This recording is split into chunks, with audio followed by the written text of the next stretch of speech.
know what I reckon some of the most useful things in the garden are from both a design and a practical point of view?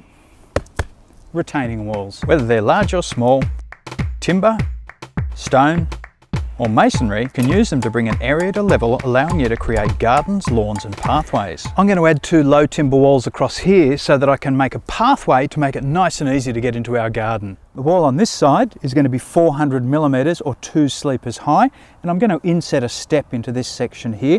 And on the downhill side, it's only going to be 200 millimeters or 1 sleeper high, and both sides are just going to taper back into the natural slope of the hillside.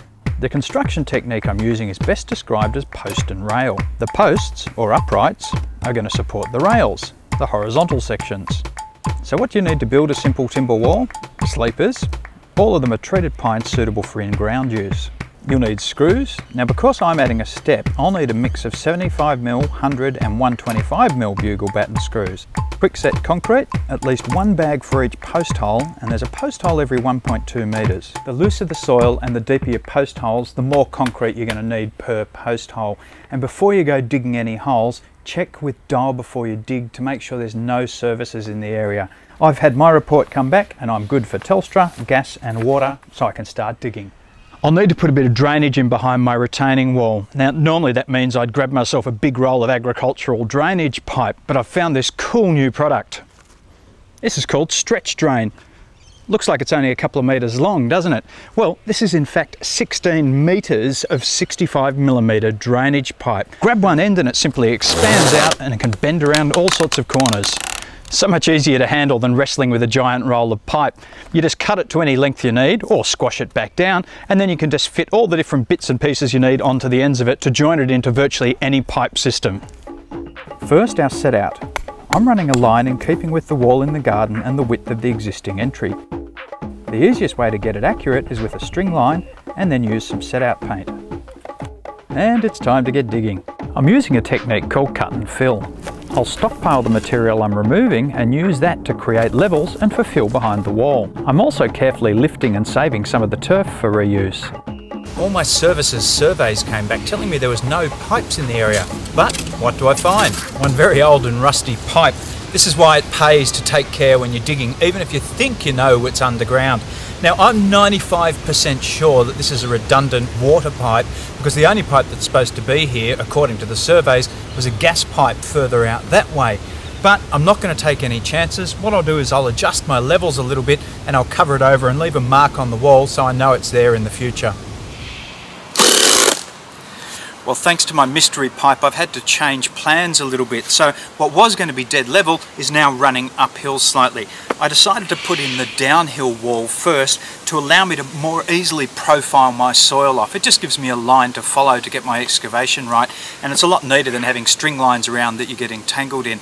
The wall behind me will still be dead level. It's just this one, which will be the path profile, will have that slight uphill slope. At the far end, I'm adding some steps. I'm going to build my step here and then drop it into place. Now normally in the past when I built something like this, I'd use bugle headed batten screws, which are great for this sort of job, but I'm going to try these new timber construction screws from Buildex. They've got a couple of distinct advantages over normal bugle batten screws. The head's like a flat washer. That means they pull the timber together really well rather than burrowing in the way a normal bugle batten screw does. And the chunky thread lets them drill in fast and really pull and hold the timber. The steps are a pretty simple structure. Lay a sleeper section flat as a tread, then screw another section on behind as a riser. The next tread then screws onto the back of the riser, giving you comfortably sized 250mm treads and 150mm high risers. Drop the steps in, check levels and fix off. The first post is simple as I can use my steps for positioning. Drop the post in, fix it off, then quickset concrete in place. Well, that's my steps and my first post in. With the first post in, I can use this to double check all of my lines are running straight, and I can mark out my next post holes. And my post holes proved a wee bit more difficult than expected as I hit rock, so out with the demo breaker. Okay, the posts are in. I've used my long level as a guide to keep everything flush. When it comes to putting your horizontal sleepers in, they need to go behind the posts, not in front. The pressure exerted by the soil uphill needs to be carried by the posts. That's one of the main roles they play in your wall. They're load bearing. If you put your sleepers in front, the only things taking all the load are the screws, and chances are they won't hold over time. Sleepers in, I've trimmed the bottom one down to fit. Now I just add lots of screws to tie it all together. Now the drainage, I've run the pipe through, just stretch it out, some gravel on top if you need it, and then lay filter fabric down before backfilling with soil. Now here's a tip for you. Use an old bread crate on top of your wheelbarrow as a soil sieve to get rocks and roots out of the soil you'll want to reuse for the pathway. Use a landscape rake to spread the soil, and the back of the landscape rake is actually designed to help you get your soil level. This is the fun, fast and easy part of the job, laying the turf.